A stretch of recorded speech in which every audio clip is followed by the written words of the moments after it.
నమస్తే. బాగున్నారా?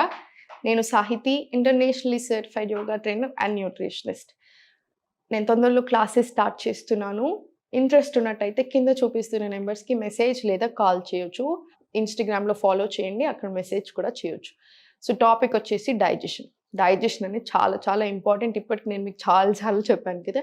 Digestion, bloating, acidity, gastric troubles ఏదైనా సరే అన్నిటికి చాలా చాలా ఇంపార్టెంట్. మీకు అసిడిటీ ఇష్యూస్ ఉన్నాయనుకోండి, యూజువల్లీ 16-35 ఇయర్స్ వరకి మనకు ఇలా ఉంటుంది కాన్స్టెంట్ డైజెషన్ అనేది. 35 తర్వాత కొంచెం డైజెషన్ అనేది తగ్గడం స్టార్ట్ అవుతుందనమాట దాని పవర్. సో, మనం జాగ్రత్తగా ఉండాలి కదా! ఇంకా జాగ్రత్తగా ఉండాలి కదా! ఇప్పుడు ఏమైపోయింది ఏజ్‌తో సంబంధం లేదు. వెరీ యంగ్ పిల్లలకు కూడా డైజెషన్ ఇబ్బందులు వస్తున్నాయి. సో, కొంచెం చూసుకోవాలి. ఫైబర్ ఫుడ్ ఎక్కువ తినండి. బయట ఫుడ్ చాలా తక్కువ చేయండి. డైజెషన్ ఇష్యూస్ ఉన్నాయంటే మాత్రం జంక్ ఎంత వీలైతే అంత తక్కువ చేసుకోండి. సరే తినాలి అనిపించినప్పుడు వెళ్ళి తినండి ఆఫ్టర్‌నూన్ ఏంటంటే కొంచెం తిన్నా అరుగుతది. మంచి డైజెషన్ కరెక్ట్‌గా ఉండే పీరియడ్ అనమాట. సో, ఆఫ్టర్‌నూన్ ఎళ్ళేసి కొంచెం తినేసి రండి ఓకే. బట్ ఊరికే మాత్రం అలా చేయకండి. అండ్ ఇంకొకటి ఏంటంటే ప్రాసెసింగ్ ఫుడ్ 100% నో ఇంకా గుర్తుపెట్టేసుకోండి. సో, మంచిగా తినండి. ఇంట్లోనే తినండి. అన్ని ఫ్రెష్ ఫుడ్ తీసుకోండి. డైజెషన్‌కి అన్నిటికంటే చాలా చాలా important. Fresher the food easier to digest. మన భగవద్గీతలో కూడా ఉంది. ఆయుర్వేదాలో కూడా ఉంది. చేసుకున్నాక ఫుడ్ 3-5 హార్స్ తర్వాత అది స్టేల్ అయిపోతది. దాని నుంచి మనకేం రాదు అని.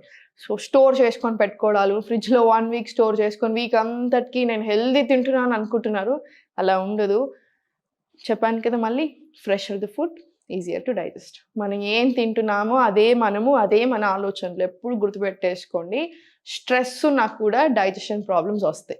స్ట్రెస్ ఉంటే రాని ప్రాబ్లమ్ లేదు. స్ట్రెస్ అన్నిటికీ ప్రాబ్లమ్స్ చాలా ఎక్కువ చేస్తుంది. వెయిట్ ఎక్కువ చేస్తుంది.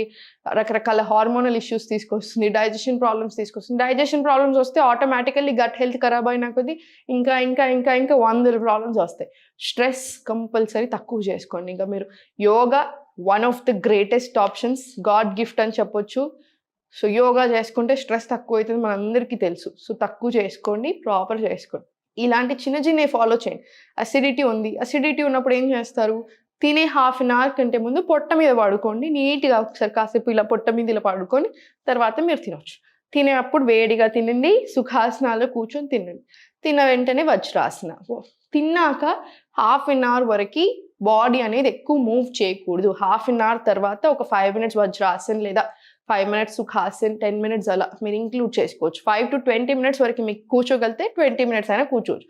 మనం కూర్చోలేం కాబట్టి 5 మినిట్స్ కూర్చోండి. తర్వాత కాసేపు సుఖాసనాలో కూర్చోండి. హాఫ్ అన్ అవర్ తర్వాత మీరు వాకింగ్ అనేది చేయొచ్చు. అప్పుడు చేయాలి. నైట్ కూడా కాసేపు పడుకునే ముందు కొంచెం సేపు వాకింగ్ చేసినా ఓకే. డిన్నర్ కూడా అంతే. తొందరగా కంప్లీట్ అయ్యేలాగా చూడండి. పడుకునే ఒక 2 or 3 అవర్స్ ముందే కంప్లీట్ అయిపోవాలి. సేమ్ అది కూడా అంతే. కిచిడి అలాంటివి తీసుకోండి. ఎప్పుడు మీరు తింటున్నా సరే ఫ్రెష్ కావు ఘీ అంటే మంచి కావు ఘీ ఉంటది కదా! ఆవు నెయ్యి ఏసుకోండి. కంపల్సరీ నీట్‌గా ఒక 2 టీ స్పూన్స్ ఏసుకోండి. ఈచ్ అండ్ ఎవ్రీ మీల్‌లో చాలా మంచిది డైజెషన్‌కి. సో, ఇలాంటివి చాలా ఉంటాయి. చిన్న చిన్నవి ఆల్రెడీ నేను మీకు చాలా చెప్తున్నాను. ఫాలో చేయండి. మీరే నాకు చెప్తున్నారా? నాకు చాలా మెసేజెస్ వస్తున్నాయి. 10 ఇయర్స్ నుంచి గ్యాస్ టాబ్లెట్స్ వేసుకున్న వాళ్ళు కూడా నా వల్ల మానేశారు. ఈ టిప్స్ వల్ల చాలా చాలా వస్తున్నాయి. అందరికీ ఫస్ట్ థ్యాంక్ యూ. సెకండ్ వచ్చేసి ఇవన్నీ చాలా ఫాలో చేయండి. అన్నీ బాగా జరుగుతుంది. నేను కూడా మీకు చెప్తూనే ఉంటాను. ఇప్పుడు ఆసనాస్ చూపిస్తాను. చాలా మంచి రిలీఫ్ వచ్చే ఆసనాస్ అన్నమాట ఇవన్నీ. ఇంకా ఎప్పుడైనా సరే సుఖాసన కూడా డైజెషన్‌కి చాలా మంచిది. ఎందుకు? నేను మీకు ఒకసారి చెప్పాను కదా! సర్క్యులేషన్ అనేది అబ్డామినల్ రీజియన్ సైడ్ జరుగుతది కాబట్టి మనకి డైజెషన్‌కి చాలా మంచిది. సో, స్ట్రెయిట్ ఇలా కూర్చొని స్పైన్ అనేది స్ట్రెయిట్ పెడితేనే ఎనర్జీ పాస్ అవుతది. సో, స్పైన్ స్ట్రెయిట్ పెట్టుకొని ఒక deep breath. Exhale. Body spine మొత్తం స్ట్రెయిట్ పెట్టుకొని స్లోలీ ఇలా కిందికి బెండ్ తీసుకో.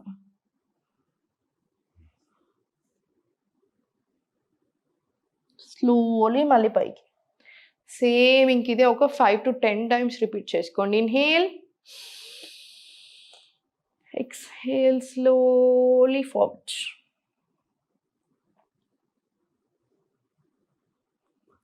స్లోలీ మళ్ళీ పైకి. ఎన్నిసార్లు తీసుకుంటారు? ఇది కూడా 5-10 టైమ్స్ తీసుకోండి మంచిది.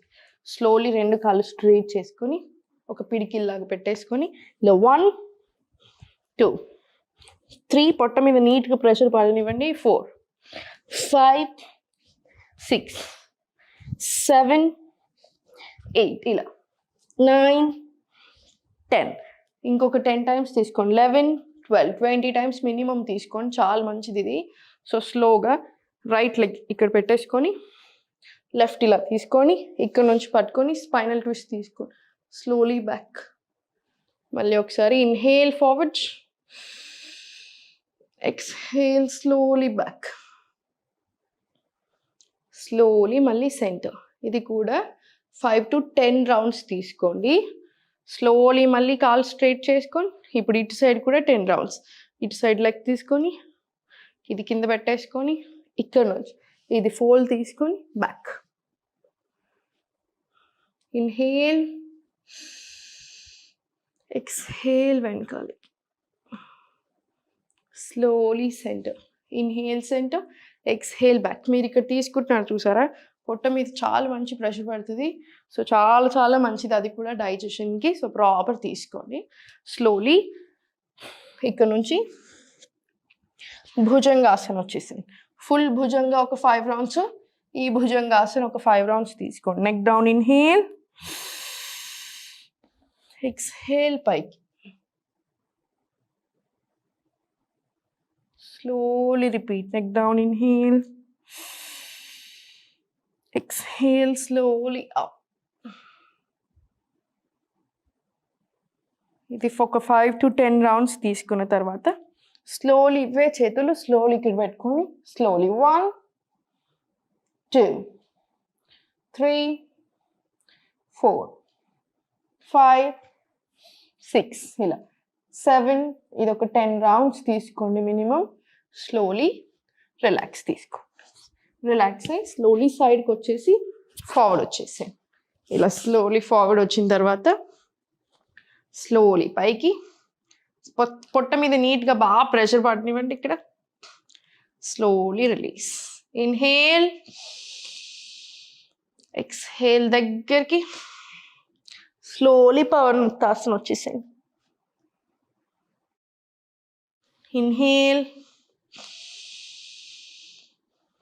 ఎక్స్హేల్ స్లోలీ పైకి, స్లోలీ మళ్ళీ ఫార్వర్డ్. ఇది ఎన్నిసార్లు తీసుకుంటారు? ఒక 5 to 10 రౌండ్స్ తీసుకోండి. ఇది కూడా అంతే బాగా రిలాక్స్ అయ్యి స్లోలీ 2 కాళ్ళు కింద పెట్టేసుకొని చేతులు 2 సైడ్ తీసుకొని ఇన్హేల్, ఎక్స్హేల్ ఇలా లెఫ్ట్ పెట్టేసుకొని ఇక్కడ హోల్ తీసుకొని ఇటు సైడ్ చూడండి. Same inhale centre, exhale right, చూద్దాం లెఫ్ట్.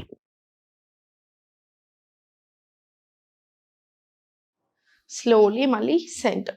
ఇది కూడా ఇటు సైడ్ ఒక 5 రౌండ్స్, ఇటు సైడ్ 5 రౌండ్స్, ఇటు సైడ్ 5 రౌండ్స్ కంపల్సరీ తీసుకోండి. ఇప్పుడు కొంచెం టఫ్ చేయగలిగితే చేయండి, లేకపోతే కొంచెం ప్రాక్టీస్ అయినా కొద్ది, ఫ్లెక్సిబిలిటీ ఇంక్రీజ్ అయినా కొద్ది కూడా చేయొచ్చు. 2 చేతులు పైన పెట్టుకోండి. వెయిట్ లాస్కి కూడా చాలా మంచిది. Inhale, exhale forward. ఇక్కడ బాగా ప్రెషర్ పడుతుంది. Inhale up, exhale forward. కాసేపు ఉండండి, ఒక 5 seconds. మళ్ళీ బ్యాక్ ఇన్హేల్, ఎక్స్హేల్ ఇలా ఫార్వర్డ్. ఇది కూడా అంతే 15 to 20 రౌండ్స్ తీసుకోగలిగితే ఇది చాలా చాలా మంచిది. మీకు తీసుకోలేకున్నా సరే స్లోగా స్టార్ట్ చేయండి, స్లోగా ట్రై చేయండి, ఆటోమేటికలీ వస్తుంది. స్లోలీ లాస్టిక్ సైడ్కి తిరిగి లేచి వజ్రాసనాలు కూర్చోగలిగితే కాసేపు వజ్రాసనాలు కూర్చోండి. ఇలా వజ్రాసనాలు కూర్చొని ఒక 5 డీప్ బ్రీత్స్ తీసుకోండి. ఇలా ఇది ఒక 5 to 10 డీప్ బ్రీత్స్ కంపల్సరీ తీసుకోండి. ఇంకా కొన్ని టిప్స్ ఏంటంటే, మీరు నైట్ పడుకునే ముందే వామ్ వాటర్ తీసుకెళ్ళి రాగి కాపర్ జగ్ ఉంటుంది కదా, దాంట్లో స్టోర్ చేసుకొని మార్నింగ్ లేసాక స్లోగా సిప్ బై సిప్ తాగేసేయచ్చు. తర్వాత తాగాక ఒక 15-20 మినిట్స్కి బవల్ మూమెంట్స్ వచ్చాయనుకోండి, మోషన్ వెళ్ళదు. లేదు ఇంకా రాలేదు అనుకుంటే ఈ ఆసనాస్ అన్నీ చేసుకొని తర్వాత ఒక మైల్డ్ వాకింగ్ తీసుకొని తర్వాత వస్తే అప్పుడు కానిచ్చేసే. అంజూరాలు ఉంటాయి కదా మనకి, అంజూరాలు నానబెట్టుకొని నైట్ నానబెట్టుకొని మార్నింగ్ లేసాక కూడా స్లోగా తింటే అది కూడా చాలా మంచిది. ఇలాంటివి నేను మీకు ఆల్రెడీ చాలా చెప్పాను. పాటిస్తూ ఉండండి, అన్నీ పాటించండి, 100% రిజల్ట్ ఉంటుంది. ఒకే రోజు ఎక్స్పెక్ట్ చేయకండి. ఈరోజు ఇప్పుడు ట్యాబ్లెట్ వేసుకుంటే 1 అవర్లో హెడేక్ తగ్గుతుంది కదా, అలా అనుకోవద్దు. మళ్ళీ రాకుండా ఉంటుంది మనకి, అది చాలా చాలా ఇంపార్టెంట్. సో టైం పడుతుంది, కన్సిస్టెంట్ ఉండండి, అన్నీ బాగా జరుగుతాయి. ఎప్పుడు నవ్వుతూ ఉండండి.